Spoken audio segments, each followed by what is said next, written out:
Not all superheroes wear capes. Good morning, everyone. Welcome to the 18th episode of Dream Big Talks, brought to you by SG Public School Pitampura in association with ASGS Dream Big Welfare. These talks were started to help students combat the stress they had incurred during the lockdown. But slowly and steadily, it has turned into a close knit community of awakened people. People who are aware of their surroundings, who believe in the power of education, people who behave responsibly towards the climate crisis, who want to leave this world a better place and by their acts inspire the ones around them. Today, we have all gathered from different parts of the world to hear a real life superhero share his journey of paving a way to smiles. He who put forth the interests of millions of children before his own, stood up for those who couldn't stand on their own, became a voice for those who couldn't speak, and fought their battles for them. On the big screen, we have all admired and have been mesmerized by the love, compassion, and empathy shown by Iron Man to save the Marvel cinematic universe.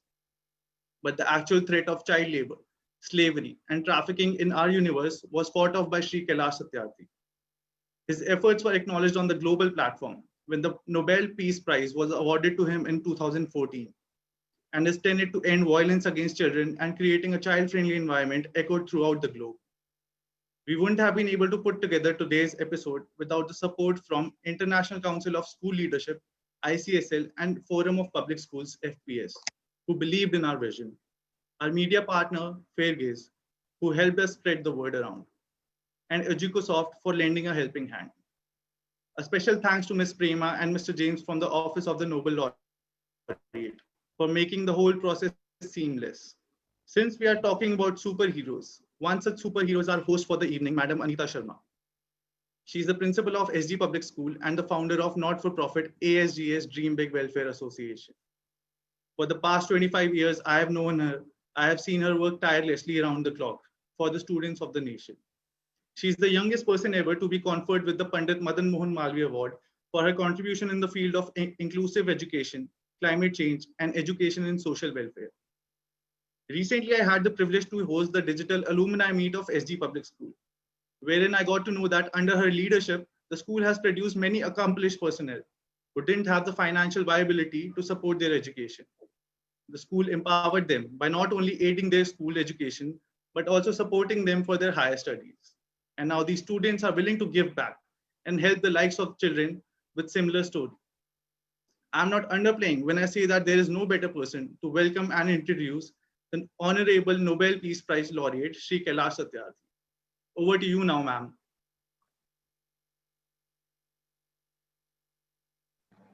Thank you, Rahul, for your kind words.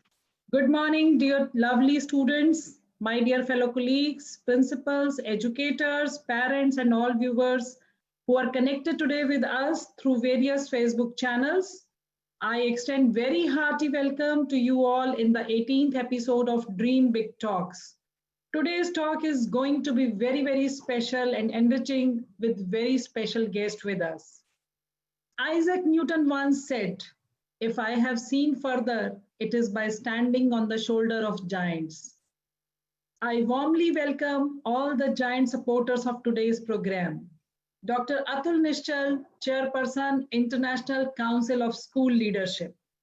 This is a forum of educators, more than 500 educators from all over the world are associated for the cause of education and the children welfare. Mr. Sanjay Bhartiye, Patron, Forum of Public Schools, Vice President, Action Committee of Unaided Recognized Schools, and Principal Navbharti Public School. Ms. Anupama Bhardwaj, Chairperson, Forum of Public Schools, and Principal of Jain Bharati Mrigavati Vidyalaya. Forum of Public School is an association of 100 plus schools, and this association is open, founded with the belief that the progress and well-being of each and every child must be at the forefront of school planning and operation.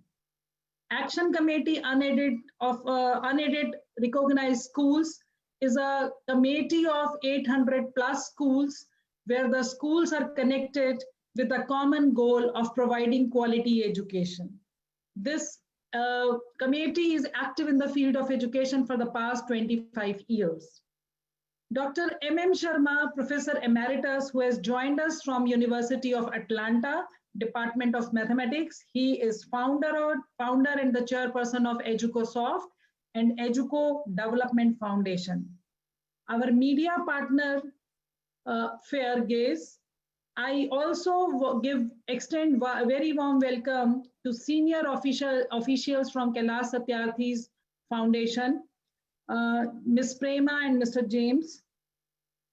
I extend very warm welcome to all the management members of SD Public School and SDPS fraternity. I also welcome the friend and the guide and the mentor, my Dr. Gitanjali Kumar. She's internationally renowned counselor, Mr. Rahul Sharma, program manager, Mr. Rohan Sharma, visual creator for this program. We at SD Public School, Pitampura, are providing education to students from all sections of society for past 25 years. The school strongly believes that every child is source of infinite energy and carries infinitesimal potential. No child should be left behind in offering the opportunities to bloom. It is the responsibility of the school to prepare committed generation. Believing in this philosophy ardently, school tries to create maze of opportunities for students to learn beyond classrooms.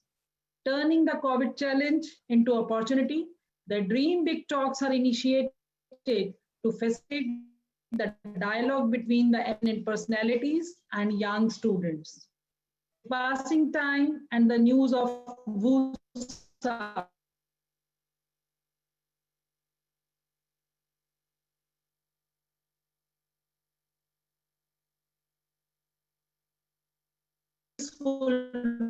word in the young minds. If the youth loses charm for making future and faith in his ability of being the change maker, an entire nation and humanity will be at threat. This is high time when the young children shall be exposed to the people who have undergone the series of obstacles and were able to overcome all obstacles with strong determination,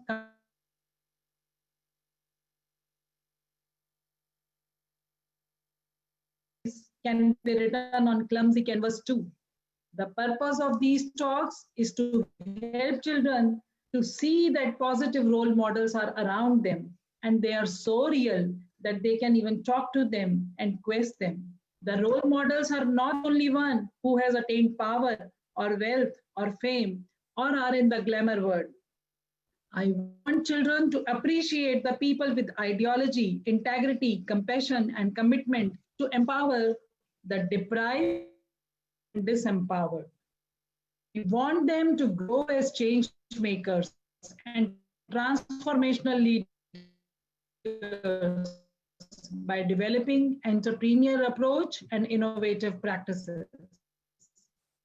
Many eminent personalities in sync with the objectives of these talks, Manish Sisodia ji, Swami Ramdev ji, National Secretary of Shiksha Sanskriti Uthanyas, Atul Kothari ji, former Vice Chancellor, Delhi University, doctors, counselors, IAS officers, appreciated talks addressed the students in the past. We are grateful to Nobel Peace Laureate Shri Kailash Satyarthi ji for consenting to address the students and to share his journey of struggles and triumph in paving the way to smiles for millions of children.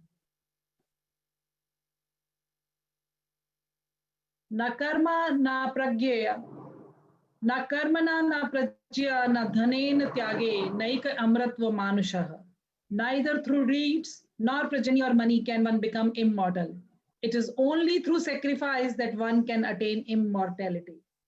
In our childhood, we were told the story of Rishi Dadichi, who sacrificed his life so that Devtas or the benevolent celestial beings could make the weapon called Vajra from his bones. To make peace in the world, Dadichi gave the supreme sacrifice of his life. In today's world, if we agree that peace shall reign, then we shall also accept that this can be possible only when every child will be able to exercise his right to be free, his right to education, and his right to the life of dignity. Long back, a small boy at the age of 5 realized this. He was disturbed to see the indiscrimination with the children of poor and downtrodden. When he entered his school on the very first day, he saw a small boy working with his cobbler father, shining shoes at the school gate. He could not understand why some children were different from him. It did not take him much time to understand the stark contrast between his life and that of the cobbler's son. On one hand, there was he who had a tilak on his forehead and was dressed in his new school uniform and shoes. On the other hand, there was the son of the cobbler with a sullen face and no dreams in his eyes. He was very sad about this. He went to his teacher and asked about it. The teacher discouraged him. In the afternoon, he met the headmaster and asked him the same question. And he asked the class, and headmaster explained to him that it is absolutely normal for the children of the poor to work in order to survive. For the next week, he kept staring at the boy every time he entered or left the school building. One day, he mustered the courage and asked the cobbler, "Why don't you send your son to the school like me?" Cobbler was withdrawn and hesitated in responding. But when the boy insisted, he replied, "Nobody has ever asked this question to me. My father worked as a cobbler. I am cobbler, and my son will also be a cobbler. There is nothing new in it. We are born to work."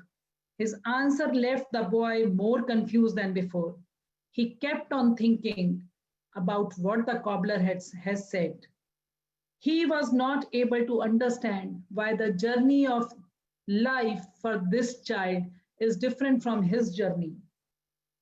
In 2019, Rajesh Joshi, a poet, wrote, "कोहरे से ढकी सड़क पर बच्चे काम पर जा रहे हैं सुबह सुबह। बच्चे काम पर जा रहे हैं। हमारे समय की सबसे भयानक पंक्ति है ये। भयानक है इसे विवरण की तरह लिखा जाना चाहिए इसे सवाल की तरह। काम पर क्यों जा रहे हैं बच्चे?" इस सवाल का जवाब जिस बच्चे ने बरसों पहले 5 बरस की उम्र में अपने मन में ही सोच लिया था, आज हम उस बच्चे को देखें, वो कहाँ है? Who is this 5-year child? Let us watch a small film about this kid who had turned into savior of the children.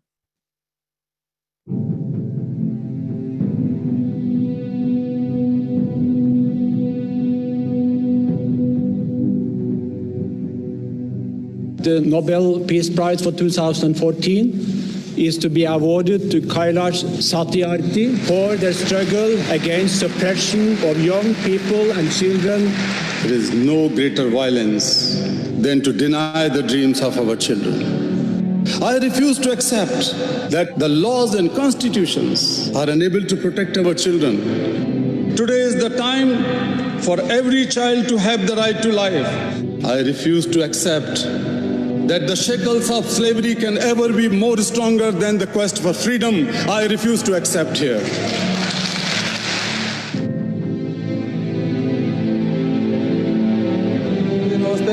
Getting a greeting like this is all the reward Kailash Satyarthi needs for freeing these children from a life of slavery. He tries to give these kids the childhood they missed. Do you think these kids see you as a Nobel Peace Prize winner? No, I don't think they see me as friend or brother or something like father. I have looked into their frightened and exhausted eyes. I've held their injured bodies and I have felt their broken spirits. I refuse to accept that children belonging to certain sections of society are born to work for others at the cost of their childhood and freedom and education. If the children are exploited, if the children are deprived from their childhood in any part of the world cannot live in peace. The world cannot be human. It's not often the two winners of the Nobel Peace Prize get together, but it happened yesterday when President Obama met Kailash Satyarthi. They were joined by 3 children who were rescued from child trafficking and forced marriage. You cannot live in isolation. All the problems and solutions are interconnected. And so the problem of child labor in any part of the world is your problem. Satyarthi organizes raids with local police, but sometimes employers are tipped off and waiting for him armed. But I have been attacked many times in my life. You had a gun to your head? Literally, here. This is dangerous work, freeing these kids. Somebody has to pay the cost for freedom. It does not come on plate. So if not me, then who else will do? Who will Nobel Prize? Who won the Nobel Prize, he asks. Their reply, all of us kids. It's good.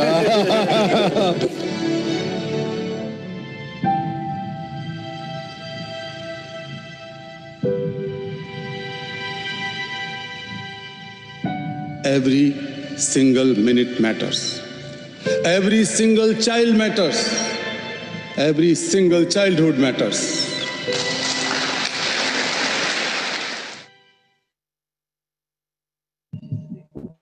Dear children, ladies and gentlemen, we take honor and pride in welcoming Shri Kailash Satyarthi ji, Nobel Peace Laureate, with us all. Namaskar, sir. Namaste, namaste. Sir, I take pride to read brief profile of yours, although all words are less for your work. Mr. Kailash Satyarthi has been a tireless global advocate of children's rights for 4 decades now. He left a lucrative career as an electrical engineer and started Bachpan Bachao Andolan to rescue children and their families from the shackles of slavery, paving way for their reintegration into mainstream society. Under his aegis, the movement has rescued over 89,000 children from the scourge of bondage, trafficking, and exploitative labor till date in India. In 1998, Mr. Satyarthi conceived and led the largest civil society network for the most exploited children, the Global March Against Child Labor, that traversed across 103 countries, covering 80,000 kilometers, mobilizing unions, civil society, and most importantly, children with a sole demand for an ILO convention on worst forms of child labor.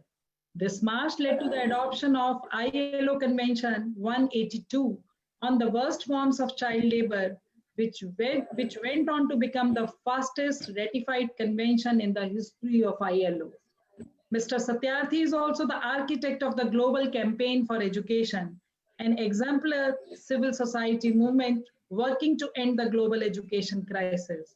Mr. Satyarthi is credited for the first ever civil society business coalition by establishing Rugmark, now known as GoodWeave, the first of its kind certification and social labeling mechanism for child labor-free carpets. This mechanism was engineered by Mr. Satyarthi much before the phrase corporate social responsibility was even coined. In 2014, he was awarded Nobel Peace Prize for the struggle against the suppression of children and young people and for the right of all children to education. In 2016, he founded a novel and unique initiative, Laureates and Leaders for Children, that has brought together several Nobel laureates and leaders from across the globe to build a sense of urgency, collective responsibility, and a strong moral voice to galvanize political will for ensuring the rights and safety of the world's children and young people in an endeavor to end violence against them. Mr. Satyarthi unrelentingly efforts to end child slavery, trafficking, forced labor, and violence received international support when he succeeded in getting child protection and welfare related clauses included in the Sustainable Development Goals of the United Nations in September 2015. He envisions a world where the youth realizes its truest potential as the agent of positive social transformation. It is for this reason he launched 100 Million for 100 Million campaign in December 2016. This campaign is a global intervention to mobilize 100 million youth for shaping a better future for 100 million children who have been denied their rights and liberties. He raised a demand for a new legally binding UN Convention against online child sexual abuse, pornography, and is now working with the head of states and other influencers like international organizations, faith leaders, civil society, and youth organizations to see it through fruition. To realize his vision of ending violence against children, he founded Kailash Satyarthi Children's Foundation to work towards a child-friendly world where all children are free, safe, healthy, and educated. मैं अकेला ही चला था, कारवां बनता गया. Over to you, sir. Thank you very much for joining us. Pleasure. Thank you so much. So, could you please guide me whether I'm going to speak a few words now and then Q&A, or what is the format? I'm sorry, I was not told. Hello? क्या है पहले मुझे बोलना है? Yes, sir. जी. पहले, sir, 25 minutes you can address your the students. You can share your journey, and then they have the questions. We received overwhelming response from all across the world, and more than 890 questions were received for this talk. So out of 890 questions, we brought it to 30 questions, and then further to 24 questions which will be asked today. It is very much similar that I have received over 45,000 invitations in last 5 years to travel across the globe. My office calculated that if I'm going to visit those places and meet that demand, then I had to live another 120 to 130 years, another. Yes. So I had to live 100 and something like 200 years. So anyway, thank you so much. It's always my pleasure to be with the young friends, the movers and shakers of this country and the whole world, in fact. So, my dear young friends, I hope that you are all tied up with your computers, not just to listen to me, but also attending the online classes and performing your homework and whatnot.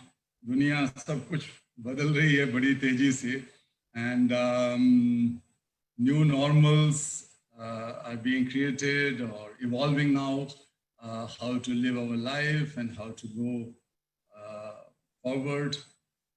There are interesting times, but of course, the entire humanity is facing the most difficult times, at least in your knowledge and in my knowledge too.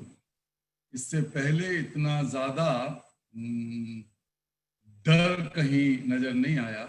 हमने देखा कि पहले भी बहुत सारी महामारियां फैली, world war हुए, अब से ज़्यादा लोग मरे, लेकिन because of the access to knowledge and the real-time access through your computers and handheld devices, you know what is happening. Everybody knows everywhere that how this corona virus pandemic has spread and created so much fear in the minds of people.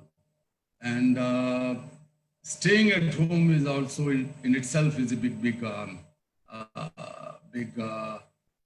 kind of tapasya or a kind of experience in a way that, for example, me, I have never sat at home for 1 week or never stayed in any place for 1 week in last 30, 40 years, particularly after the Nobel Prize. Half of the time I was away from India, and half of the time I was away from home. So altogether 20-25% time was spent at home.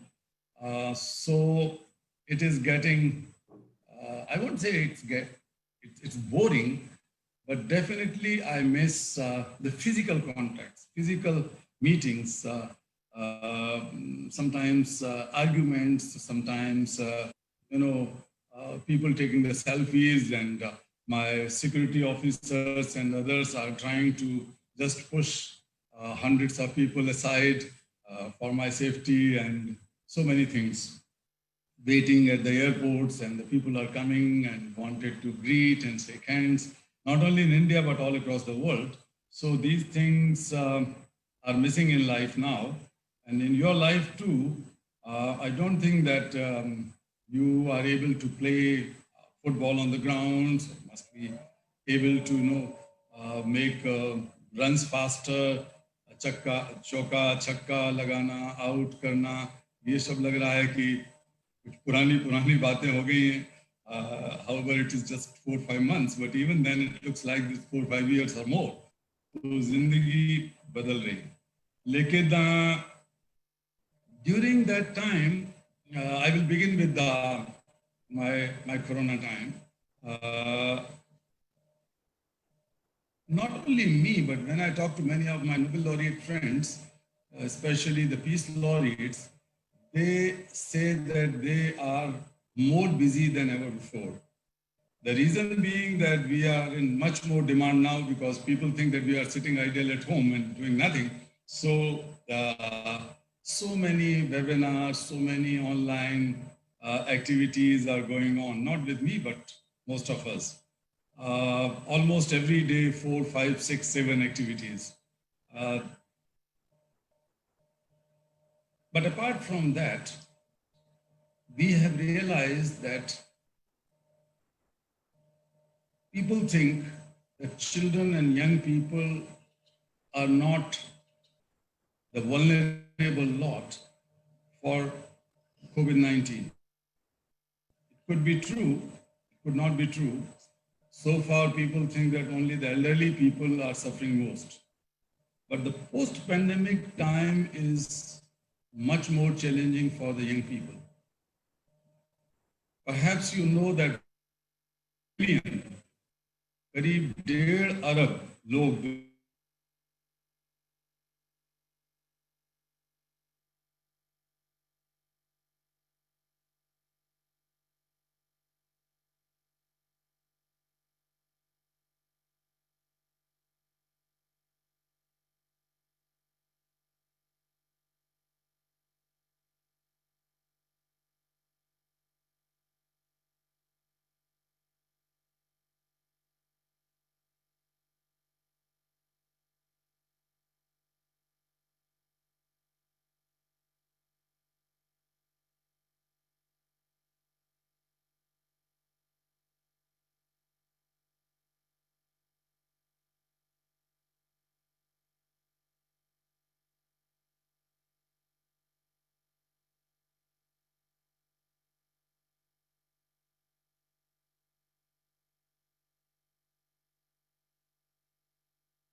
Hello?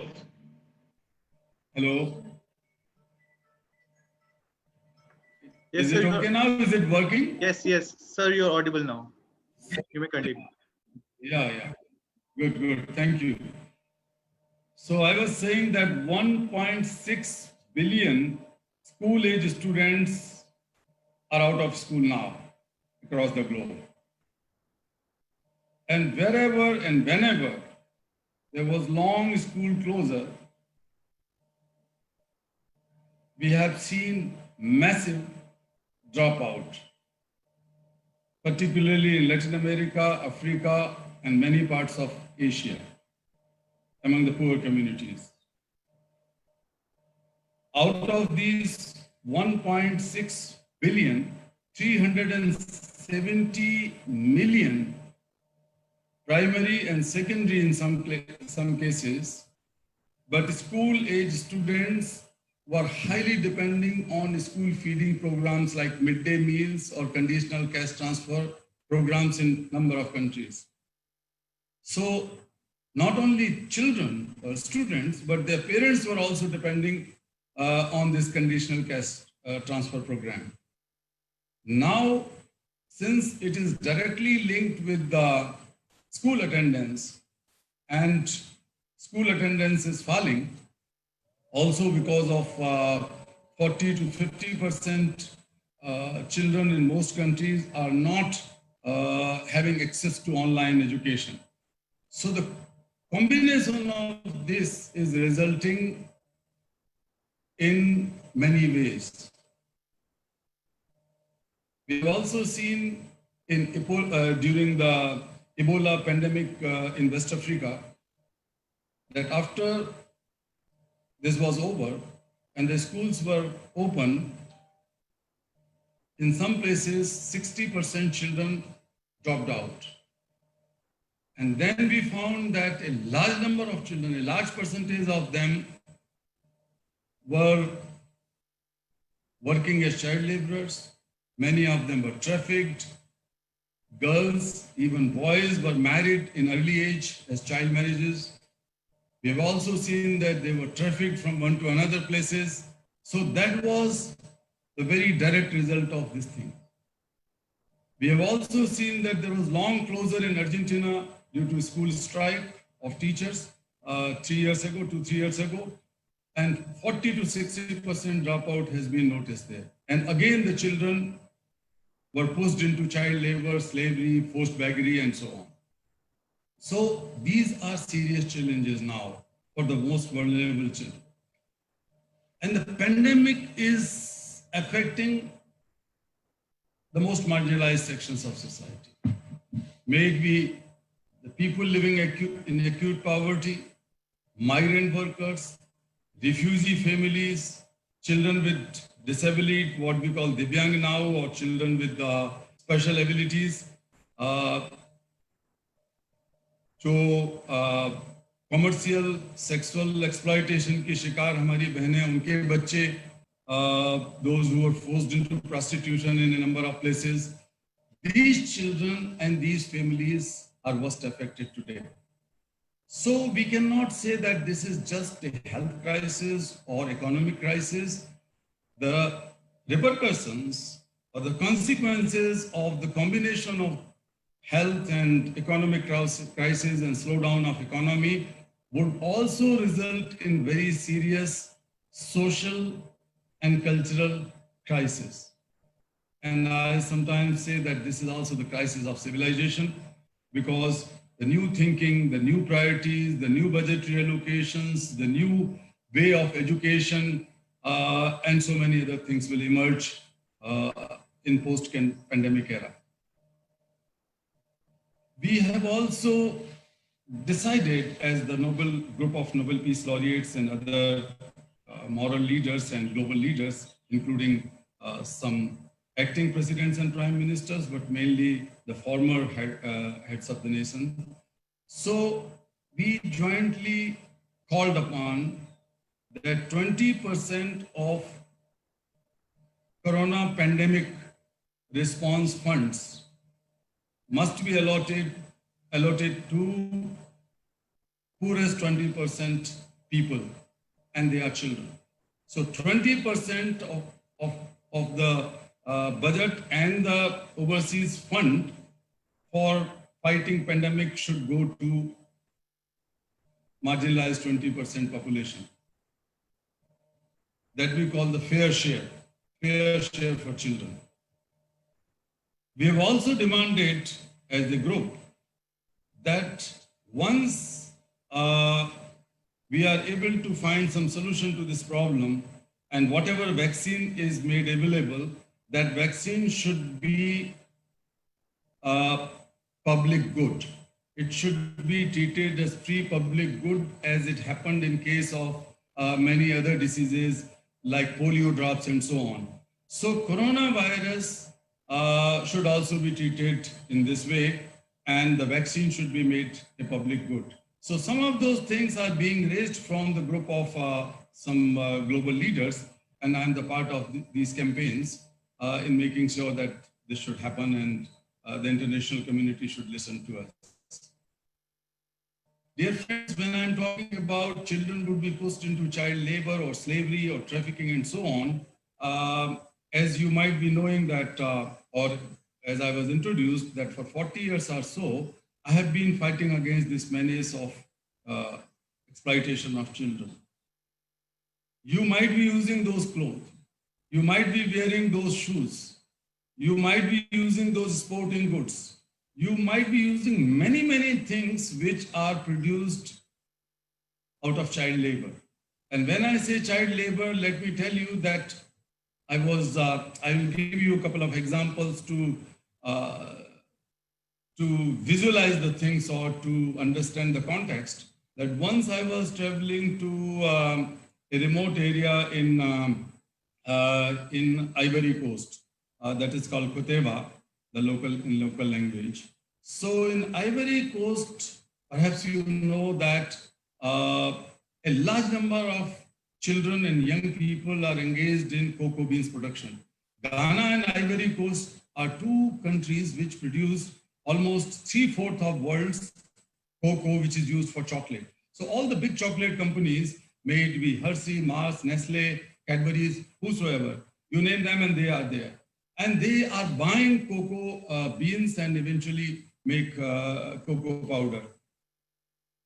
Hundreds of thousands of children were working there. So once I was traveling to that one of those villages, and I have met a group of 13, 14, 15-year-old young boys and girls. They were all having injuries and scars on their bodies. So I could see that they must be coming back from the fields. The cocoa plants have thorns, and sometimes it is injurious for young people who are working and for elderly also. So I asked one simple question to make them friends, that what do you think of chocolate? How do you like chocolate? Children looked at each other's face. 14 or 15-year-old girl asked to another girl, and the boys started murmuring. And I learned that they were asking what chocolate is. And then one of them courageously said that, sir, we have no idea what chocolate is. I told them, I tried to explain that it's a sweet candy or a bar, it's delicious confectionery. Then none of them ever tasted chocolate. They have never seen chocolate. And I was feeling so ashamed that right from my childhood, I loved chocolate. But thousands, hundreds of thousands of these boys and girls who are producing cocoa beans have never tasted chocolate in their life. What kind of civilization we have been building? What kind of progress we are making? I have met many of those girls and boys who were stitching footballs in Pakistan and India, and the football players are celebrities. The football companies are billionaires. But when I talk to those children, that how do you play with that? Most of, or almost every child who was stitching football said that, no, sir, we had no dream to kick a real football and play with it. This is child labor. This is child slavery. So, dear friends, we have to also understand that it is not just simply humanitarian issue. It's not just a moral and ethical issue. It is also an economic issue. Today, 152 million children are working in full-time jobs, and another 200 million adults are jobless. And due to this pandemic, the number of jobless people will grow much more. So it could be 250 to 260 million adults jobless and 150 million children in jobs. And that makes a vicious circle that the children who are child laborers today, they are denied schools. They are most susceptible and vulnerable to be picked by the fundamentalist and extremist forces. They are most vulnerable for any kind of ailments and diseases which are incurable because they have no access to good health. So it's the denial of health, denial of education, denial of future, denial of opportunities. It makes a vicious circle, and eventually this intergenerational poverty will go on and on. So some people think that they are sitting on the island of safety and prosperity and comfort. They are wrong.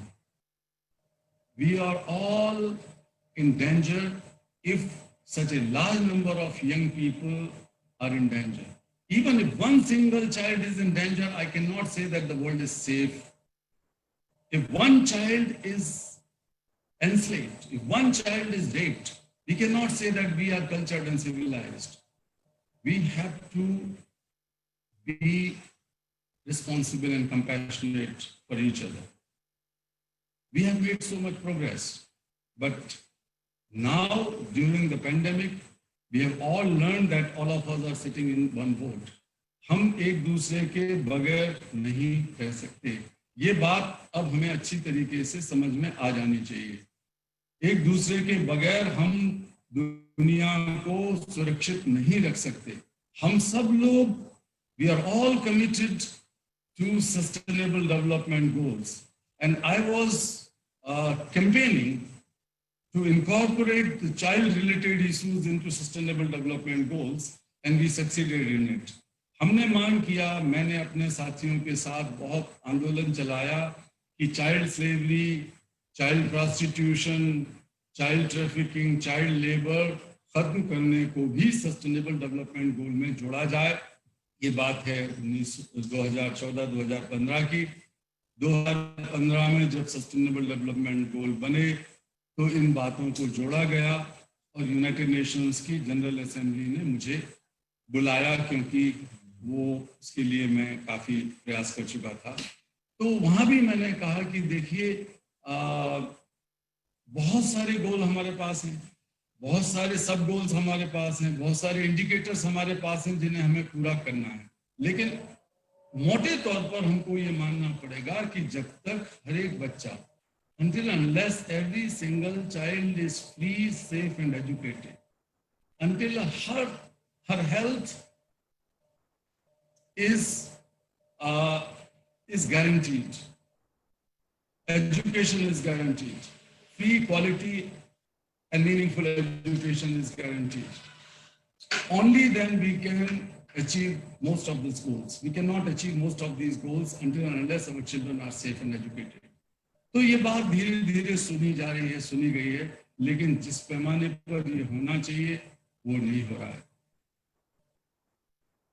मैं जब पहली बार school गया तो मैंने वहाँ पर अपने school के बाहर, when I was 5 years old, I saw a cobbler boy sitting outside my school gate, and I was quite pained and angry, and I asked this to my teacher, that sir, why a child is sitting outside and not with rest of us in the classroom? My teacher said, calm down, आपको अच्छी पढ़ाई करनी है, आप अच्छे घर के हो, आपको ज़्यादा नंबर लाने हैं, आपको फर्स्ट आना है, आपको ये करना है, आपको वो करना है. मैं उनकी बात सुनकर चुप हो गया. लेकिन every morning and afternoon I used to see that child, and that made me even angrier. One day I gathered all my courage and I asked to my teacher, again, and he said, calm down, this is not uncommon, poor children have to help their families. The same answer has been given by my parents. So one day I asked directly to this boy and his cobbler father who was sitting alongside. Boy was shy, but then the father answered, बाबूजी, हम लोग गरीब हैं, हम तो यही काम करने के लिए पैदा होते हैं. Sir, we are poor, we are born to work, he said. That was his answer, but it was a challenge for the rest of my life. I refused to accept that any child is born to work for others at the cost of his or her childhood education and freedom. Freedom is a God-given gift and that can never be compromised. Freedom is non-negotiable. I started thinking in that direction, so I refuse to accept whatever advice has been given by wise people, my own parents, my own teacher and everyone. जिन्होंने भी कहा, अरे छोड़ो, छोड़ो, मैं समझ गया कि this is a mental complacency. This is a design which has been going on for years and ages and centuries, and I'm not going to accept it. मैंने सवाल उठाना शुरू किया अपने मन में और उस बच्चे की आंखों ने मुझे जिंदगी देखने का एक नया तरीका दिया। मैंने देखा कि छुआछूत है। मैं जानता नहीं था कि चूंकि वो कॉबलर है, चमड़े का काम करने वाले लोग हैं, इसलिए अछूत हैं। ये सारी चीज मैंने बाद में समझी और बाद में इन पर सवाल उठाने शुरू किए। So I earned and learned one thing that is always a fire in me, and I would like to tell you, my dear young friends, that those who have courage to question and those who have dedication and determination to find the answers themselves, instead of just following, पीछे पीछे भागने के बजाय आप खुद सवाल उठाइए और उनके जवाब ढूंढिए। You can be inspired by your leaders, you can learn from others, you can definitely read books and go through your online classes, but always think that if everything is so fine, that why this world is so unsafe? If everything was going well, so much technology, so much advancement in communication, so many progresses have been made, so much wealth has been generated, इसके बाद भी दुनिया में इतनी अशांति क्यों है? दुनिया में इतना दुख क्यों है? लोग सुख से, चैन से, शांति से क्यों नहीं जी सकते हैं? ये सवाल अगर आप उठाएंगे तो then you will find that we are all born with hundreds of years old answers and we just hide behind those answers. उनको हम अपने ऊपर कवर करके खुश होकर बैठ जाते हैं। ये नहीं चलेगा। आप सवाल उठाइए कि हमारी तरह के दूसरे बच्चे इस तरह क्यों जी रहे हैं। आप सवाल उठाइए कि अगर ईश्वर ने हम सबको एक बनाया है, एक जैसा बनाया है, जो सच है, मैं इसको सच मानता हूं, जो ईश्वर पर भरोसा करते हैं उनको सच मानना चाहिए कि ईश्वर कभी भी इनजस्टिस नहीं कर सकता है। हमें ये भी मानना चाहिए कि हमारा संविधान भी हमारे साथ इनजस्टिस नहीं कर सकता है। हमें ये जानना चाहिए कि हमारे कानून बहुत अच्छे हैं, लेकिन इस सब के बावजूद भी अगर किसी बच्चे के साथ बुरा हो रहा है, अगर किसी के साथ गुलामी, बलात्कार, यौन शोषण, अशिक्षा और इस तरह की बुराइयों को भुगतना पड़ रहा है, तो उसके खिलाफ आप सवाल उठाइए और जवाब ढूंढिए। मैं आपको बहुत बहुत बधाई देता हूं, बहुत धन्यवाद देता हूं। Dhanyawad, sir. Now I hand over to Dr. Atul Nishchal. He will be moderating the question answer session with the students. And I believe that what you have said, every child will start thinking in that direction and we will be able to realize Sangachadvam, Sangvadadvam, Sango Manansi. Let's all walk together, let's all talk together, and let's all think together for the noble cause. Thank you so much, sir. Over to Dr. Atul Nishchal. Thank you, Anita. Thank you very much. Kailash ji, thank you very much. I think you have very nicely given us in very short time, in half an hour, you have given us a global perspective of the problem and also taken it down to the level where each one of us has a role to play, because we really, as you said, we cannot exist in solitude. We cannot think of ourselves as disconnected to people. Although you have said that students should go and find their own answers, we have a lot of students who are seeking answers from you right now. And I'm very, very sure that once they talk to you and you guide them, they will feel a new kind of enlightenment and inspiration in their lives. So we have about 24 questions. So what I'm going to be doing is I'll ask a few students to ask their questions together. maybe in groups of 2s or 3s, and these questions are related to each other a little bit, so that तो हम उन तीनों questions को इकट्ठा ले लेंगे, and once you get those questions, then you can provide a brief answer, because we would like to finish on time also. So जितना भी आप उसको हल्का सा कर सके, तो अगर आपकी अनुमति हो तो I can start inviting students. Yes, please. Yeah, thank you, sir. Sure. So let me get Tia. Tia, are you there? Yes, sir. Okay, Tia, why don't you go and ask your question? Good morning, Kailash, sir. I am Tia Rachel George from Indian Educational School, Kuwait. And I'm really curious to know, who is your role model and what inspired you to strive for children's rights? Okay, thank you, Tia. Let me invite Varun. Varun Pal, are you there? Yes, sir. Okay, Varun, go ahead and ask your question. Good morning, sir. I am Varun Pal from class 9th from Air Force Hindon. So I want to know how to deal with a failure and how to avoid the things around you if they are going bad. So I think, Varun, you want to understand how in life you can avoid distraction, and if things don't work your way, how to deal with failure, right? Yes, sir. Okay, now we have the youngest participant. Sir, this is the 4th class child who has put a question to you. Akshaj, can I have you? Are you with us? Akshaj, are you there? Yes, sir. Good morning, sir. Go ahead, Akshaj. Good morning, Akshaj. My name is Akshaj Deshiya. I am from Indraprastha World School from class 4th A1, Paschim Bihar, Delhi.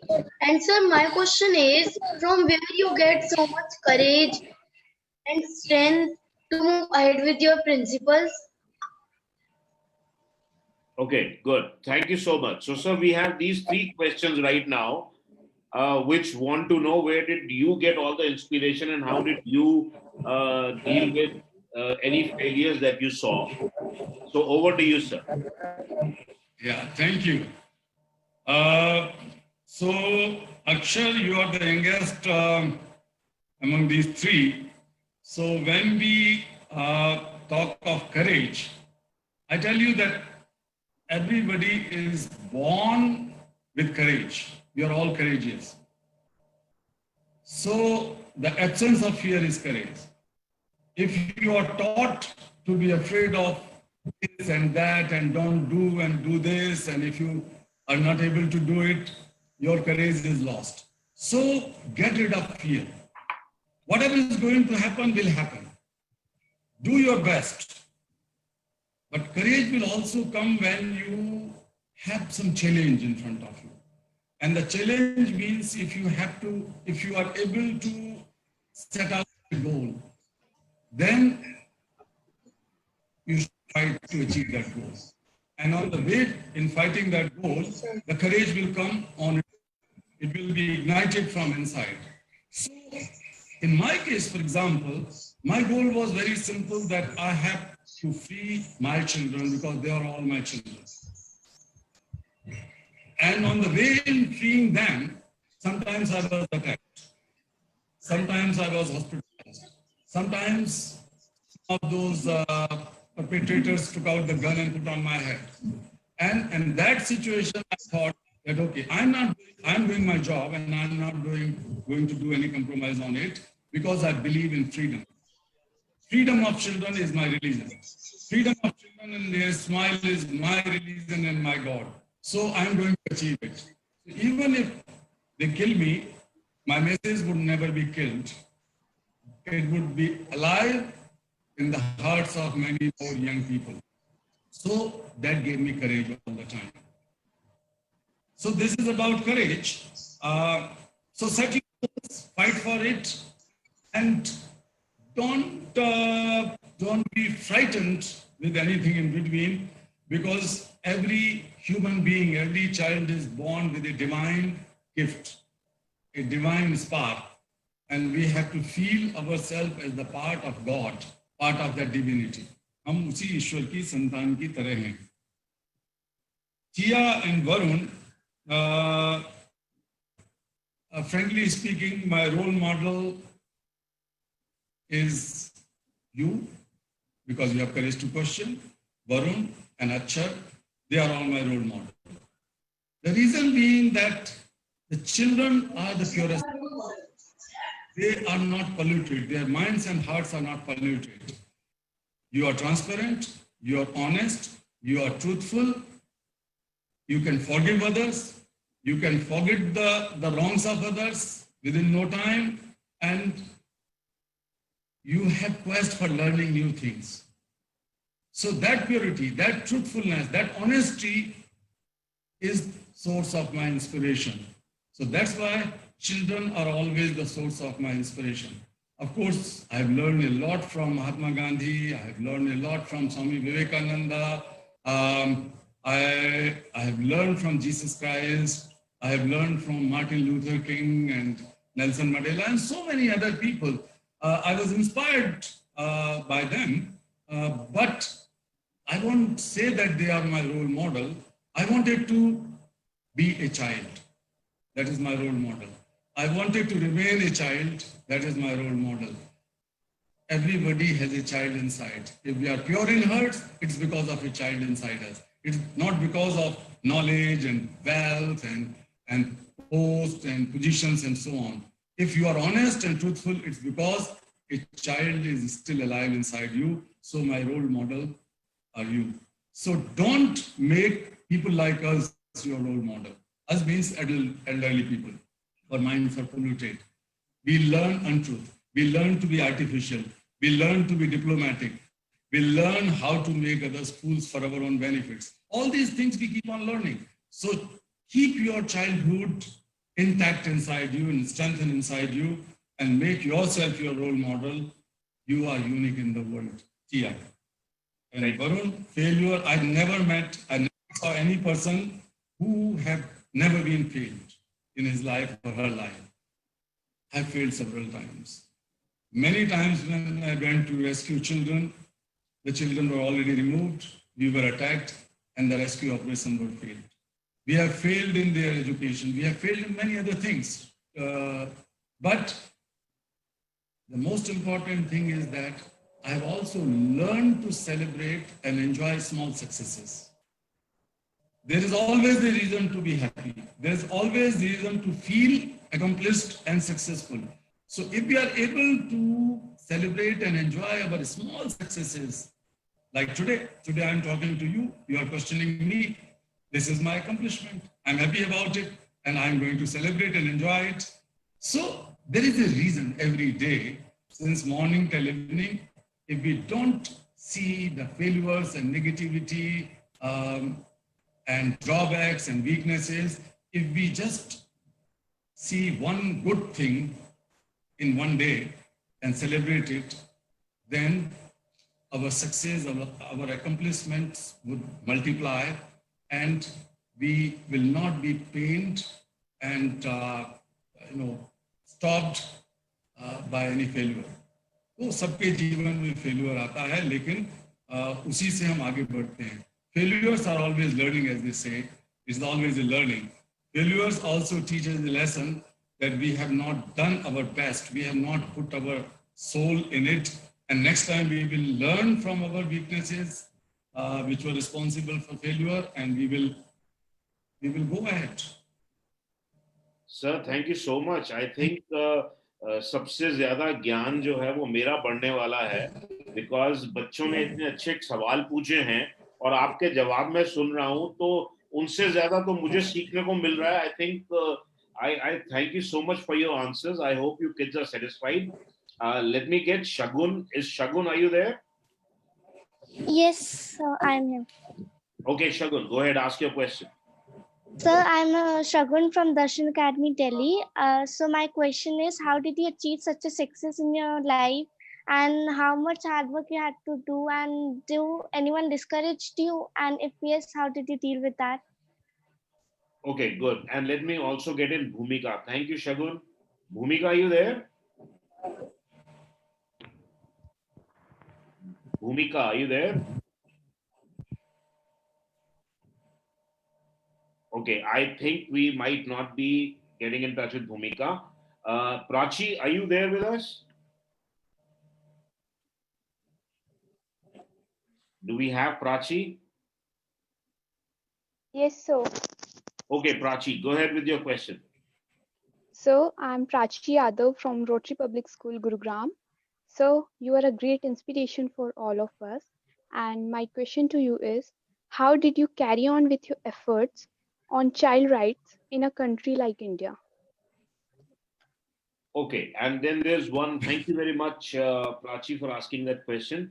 Is Harshita online with us? Yes, sir.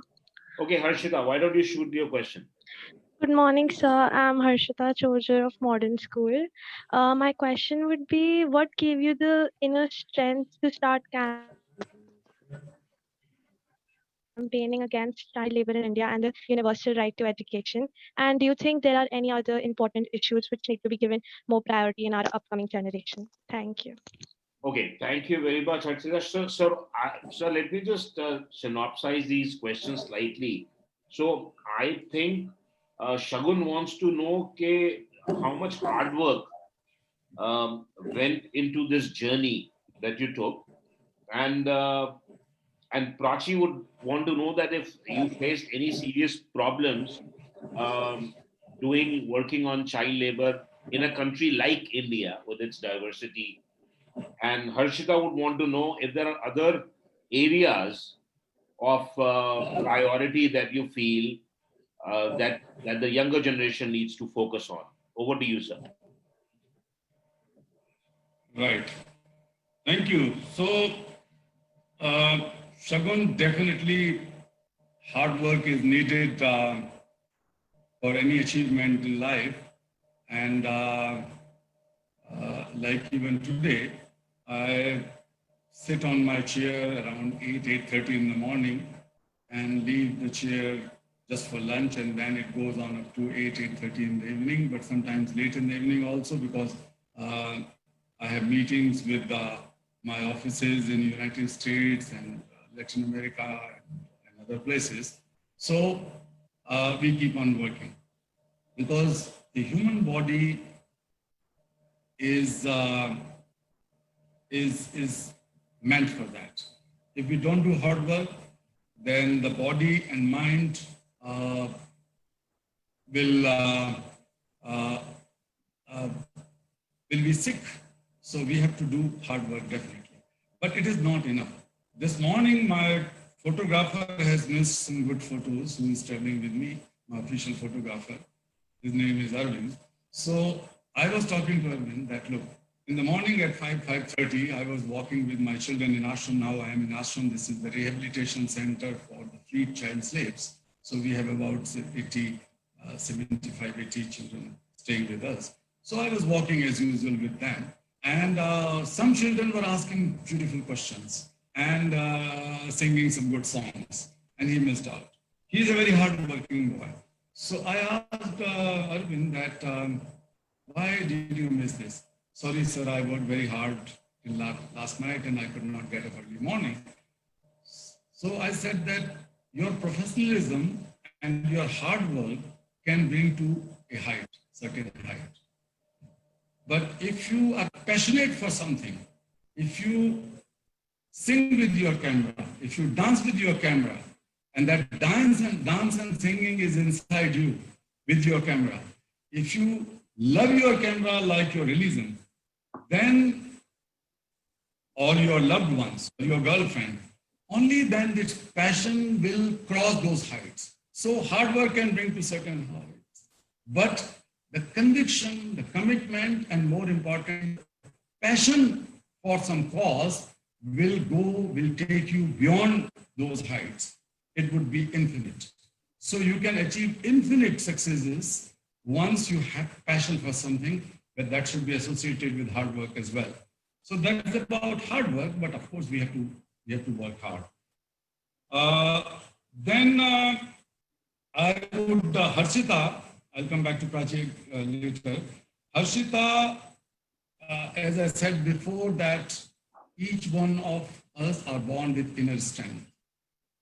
But sometimes our conditioning that begins with our identities as Indians, Pakistanis, Africans, Americans, Chinese, this and that.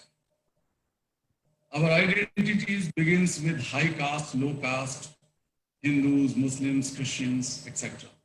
Our identities begins with our families and so on. These identities cover up our enormous potential which is inside each one of us. So the inner strength comes from your originality. Once you are covered up with so many things which divide humanity, then the strength is lost, because then you start feeling divide in the society, then you start feeling dissociated, and sometimes you also cautious while making friends, or over-conscious in doing or taking some decisions. You cannot take risks, and that loses your inner strength. So the inner strength also comes when you are connected with the outside world. If you have so many friends, if you are surrounded with friends and families, you feel more strong. But when you are alone, you are weakest. So the inner strength is also comes from the outside relationship, friendship, familyhood, and having peers and friends around you whom you can trust and they can trust you. Inner strength also comes when you have a purpose of life. Many of them have no purpose in life. Our purposes are taught to us are very small. Secure more marks, become a corporate CEO, or go to IAS, IPS, things like that, civil society, civil services and so on, or go and study abroad and earn more money. This is not the purpose of life. If you have bigger purpose of life, then the bigger strength will come from inside. If you have a smaller purpose of life, then your strength will remain confined to smaller things. So feel big. And finally, Prachi, when my Nobel Prize was announced, and perhaps you know that I am the only Indian-born Desi Indian who was awarded with the Peace Prize. So it was quite surprising for me when the prize was announced. I could not believe, because a journalist called me up and said, Kailash ji, Nobel Prize. And I was sitting and working in my office as usual, and I thought that he is asking for a comment or a kind of bite, because somebody might have got the prize and he is asking about that person. So I started Googling Nobel Peace Prize 2014, but it did not come in Google by that time. So it was a matter of a few seconds. But out of excitement, this journalist could not complete his full sentence that Kailash ji, you got the Nobel Prize. He said, Nobel Prize, Nobel Prize. I could not understand, and I could not believe. So that was my typical Indian mentality, that no Indian has ever got it. How can I get it? The Indian-born Indian. So then somebody asked the question that Kailash ji, India is such a difficult country. You have always faced so many troubles, not only from the slave masters and mafias, but also from the governments and establishment and so on. How could you continue? How could you survive? How could you inspire? I said, look, India is a land of hundreds of problems: poverty, corruption, crimes, everything is here. Slavery, trafficking, hundreds of problems. But India is also a mother of at least 1 billion solutions. It's a land of 100 problems, but India is a motherland of 1 billion solutions. Each one of us are born as solution. Our environment, our seasoning, our education, our upbringing makes us problem, and we start feeling ourselves as problems. We are solutions, and young people are the real solutions, Prachi.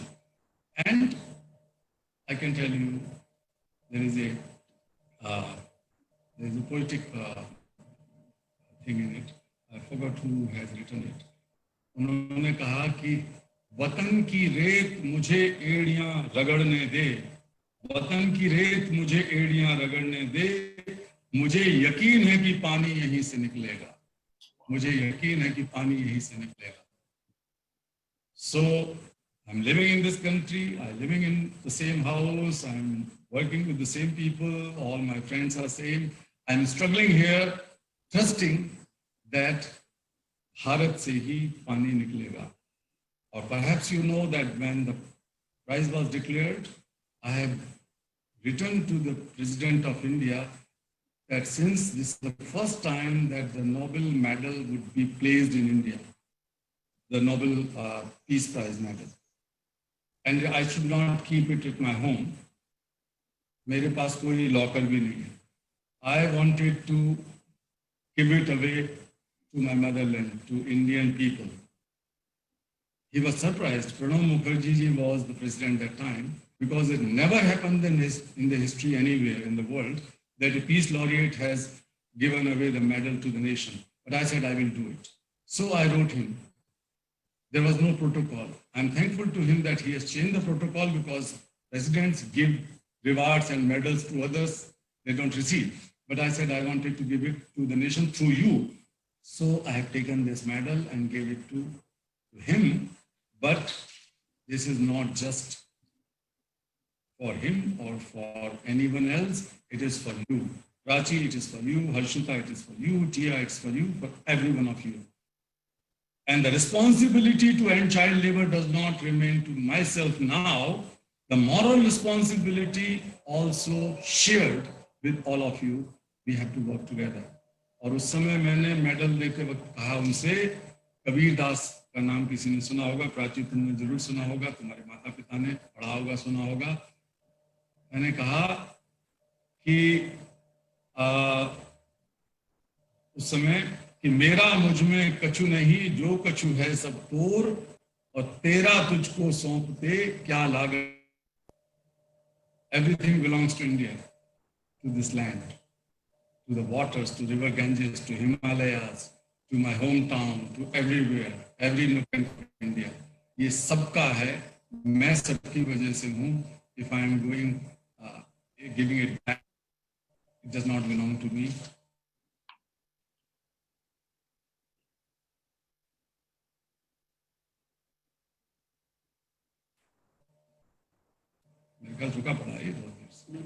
Thank you so much, sir. Thank you for this. Was excellent response. Hello. Because we have less time, I'm going to move ahead to some other questions and students. Aryan, are you there with us? Aryan, are you there? Okay, do we have Tejal?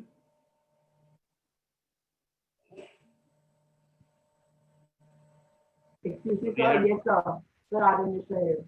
Okay, Aryan, go ahead. What's your question? Yes, sir. Good morning, sir. I'm Aryan Mishra of 10th grade from SLSJV Public School, Delhi. My question is, child labor is considered as an act of crime, but still we can spot children working at sites. So, are we lacking in making them trust the government policy, or is there a lack in moral education, not education, in our society that people having children for labor? Thank you. Thank you, Aryan. Tejal, are you there? Yes, sir. Okay, Tejal, ask your question. Good morning, Kailash, sir. So, I'm Tejal Sharma from Bishop Scott Girls School, Patna.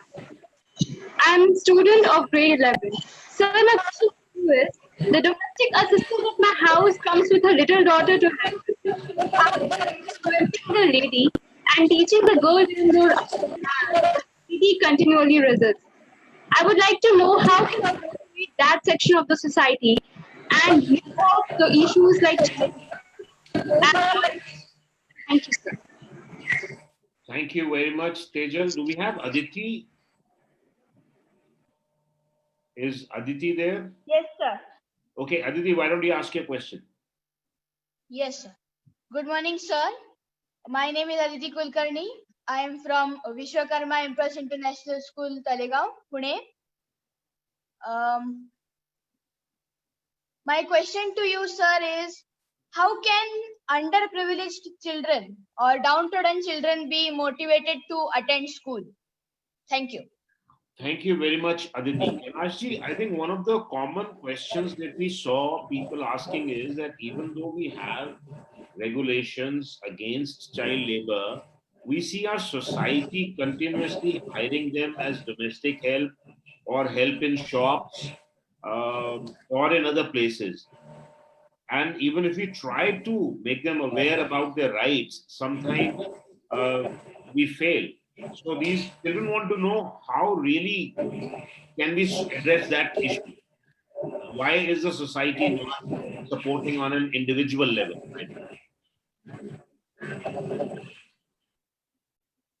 Okay, thank you. Thank you, Aryan, Tejas, Aditi, and those who asked the common questions.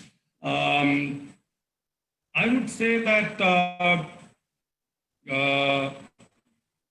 child labor is not simply a legal issue, though strong laws and their enforcement is must, and that is the responsibility of the state.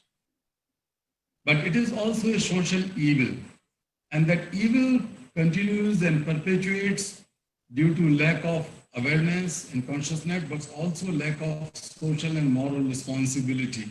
Because now our minds are narrowing for our own individual's interest, for your own advantages and benefits, for your own careers, and so on. We don't think socially as we used to think 40, 50 years ago. If you look at the character of the villages, it is so fast changing. In the village, the whole village was a community, but now everybody is fighting for one's own interest. So the things are changing fast. And it's a combination of lack of social and moral education, but it is also due to the fast growing materialism and consumerism and comfortism and so on. So we are confined to ourselves, getting more and more selfish. So it's a social issue. So how we as a concerned citizen can feel more responsible, that is a big issue.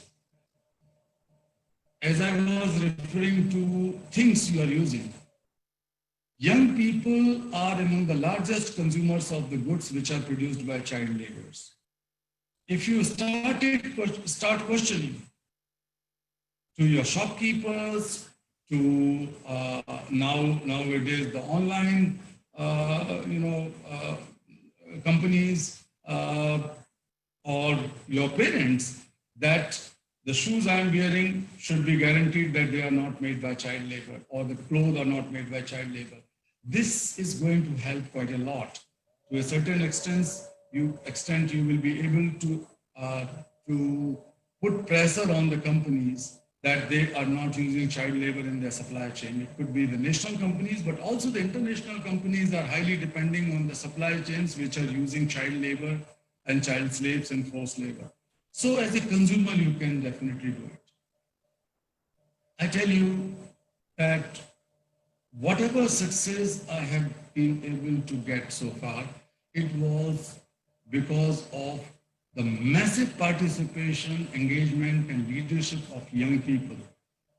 In 1998, when we organized the Global March Against Child Labor, it was joined by 15 million people, and most of them were the youngsters like you, school-going students, and also the community children, former child laborers, etc.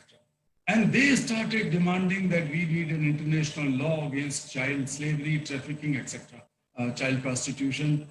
And no government had moral courage to face very simple question asked by our children that the world is not so poor that cannot replace their tools and guns from their tiny hands with the books and pencils.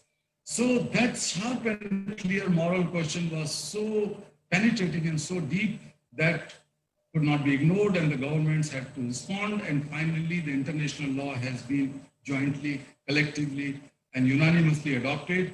And as a result, we have seen that the number of child laborers have gone down from 260 million to 150 million in last 16, 17 years. So as a consumer, as a concerned citizen, as a school activist, you can raise this voice in favor of them. So it's another thing. The third thing, you can also, when we launched a campaign for education, as I was referred in my in the introduction, I'm the founder or co-founder of Global Campaign for Education, and that the whole idea behind it was to bring about a paradigm shift about education. Education was considered as a charity or one of the welfare measures, but people like us demanded 20 years ago that this should be a fundamental right, that should be considered as human right, and it should be treated as human right and ensured that human right. So it has helped a lot.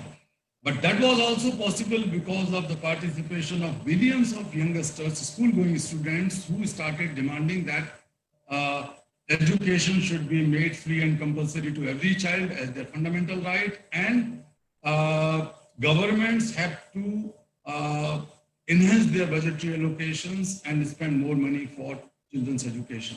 So as a concerned young people, you can play an important role. When it comes to sensitizing or educating the more marginalized or I would say the underprivileged sections, it requires a lot of patience. It also requires a lot of resilience and continuity, because they cannot trust whatever you say today. They have always been exploited, they were abused, they were repressed, they have no faith. And they have not seen any alternate in their life. They have no substitute. They think that the best way for their children to start working since childhood instead of going to school and what school is going to give to them. So these things are there. But you know that, as I said, that 20 years ago, the number was 260 million, it has gone down. It was because of social education, because of community sensitization and education. We ran many programs. My organization runs a program called Child Friendly Village. So we are working across, I think 600 villages now. And a child friendly village, a typical Indian village is a village which is free from child labor, where all children are going to school. There is no child marriage, there is no child exploitation, there is no child sexual abuse. Village children form their Bal Panchayat or Children's Assembly, and finally the official Panchayat of that village, which has money and power and decision-making authority, they recognize the Children's Panchayat, and the Children's Panchayat and the Adult Panchayat start work hand in hand. So the prime mover, the drivers and the leaders are young people.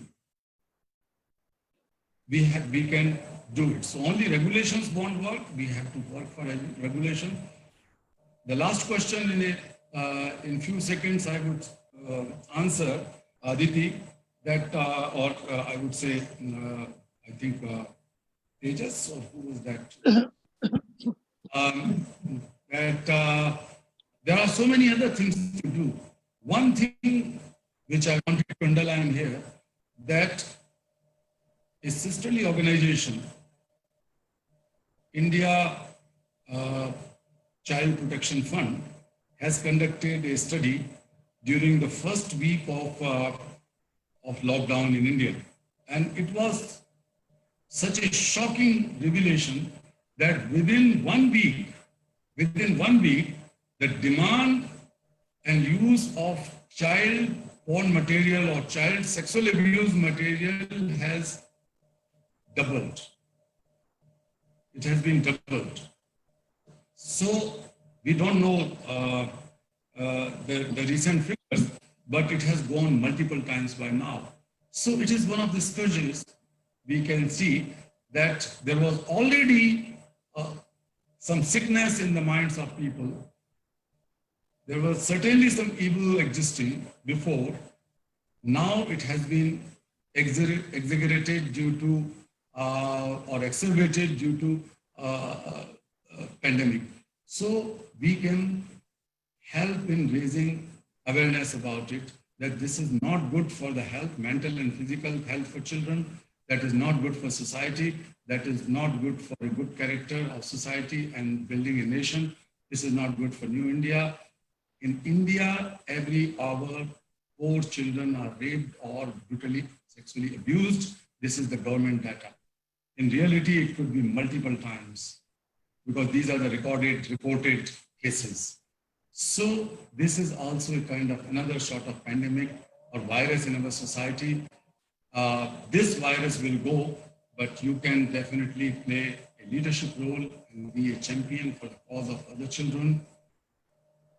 Don't look for the champions and leaders outside.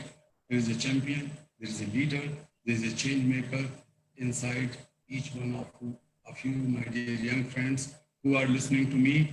Feel and take my words that you are the leader, you are the champion, you are divine. It's definitely in better hands, and these hands are yours. Thank you very much, sir. Thank you very much for those nice words. And because looking at the time frame, I regret that we would not be able to take more questions. But as Kailashji said, you all need to pursue yourself and find answers to your questions. I request Sanjay Bhartiya ji to present a vote of thanks. He is the patron for the Forum of Public Schools and also the Vice President of the Action Committee. Sanjay ji, over to you. Thank you, sir. Namaskar and very good afternoon, one and all present here. It is my proud privilege to have been asked to propose a vote of thanks. From the core of my heart, I extend my hearty thanks to well-known social reformer and Nobel Peace Laureate, respected Sri Kailash Satyarthi ji, who interacted with thousands of students today who represented various schools across the country and abroad. Throughout his life, Satyarthi ji campaigned against child labor and advocated for universal right to education. Sir, your words of wisdom and enlightening interaction with students were not only inspiring and stimulating, but also thought-provoking and eye-opener. It showed us a path of righteousness, human values, caring for childhood, which we need to follow in life. Your message illuminated a light of real knowledge in the heart of students and educators present here. We are really honored and overwhelmed to have you amongst us. On behalf of all the organizing forums, students and educationists, I extend heartfelt gratitude to you for your valuable guidance, precious words, and blessings which you bestowed upon the students generously. I believe that in future also, you will keep on guiding us like this, and we will keep on getting your support and patronage in our Lilliputian efforts. I'm also thankful to Mrs. Anita Sharma, Principal SD Public School, Pitampura, Delhi, Dr. Atul Nischal, Chairman, International Council of School Leadership, Ms. Anupma Bharadwaj, Chairperson, Forum of Public Schools, for organizing this very meaningful webinar. We are grateful to hundreds of principals and educators who attended this program and extended their unflinching support to this event. We convey our sincere thanks to our organizing partner, ASGS Dream Big Welfare, our media partner, Fairgaze, and digital partner EducoSoft. Last but not the least, we are greatly thankful to thousands of students who connected with this event and without whose presence and active participation, this event would not have been possible. Their smiling faces are assuring us that they have stored many precious gems from the address of our learned keynote speaker. I am sure that this interactive session will prove to be a turning point in their life and motivate them to bring about a positive change in the society. Once again, I thank you all for making this event a grand success. Before I wind up, I would like to devote this couplet to the inspiring life of Reverend Kailash Satyarthi ji. Kailash sir, ये पंक्तियां आपको समर्पित हैं। अगोचर जिनके जीवन की ऊंचाई होती है, अगोचर जिनके जीवन की ऊंचाई होती है, अथाह उनके जीवन की गहराई होती है। बहुत बहुत धन्यवाद। Thank you. Over Thank to you. Anita madam. Thank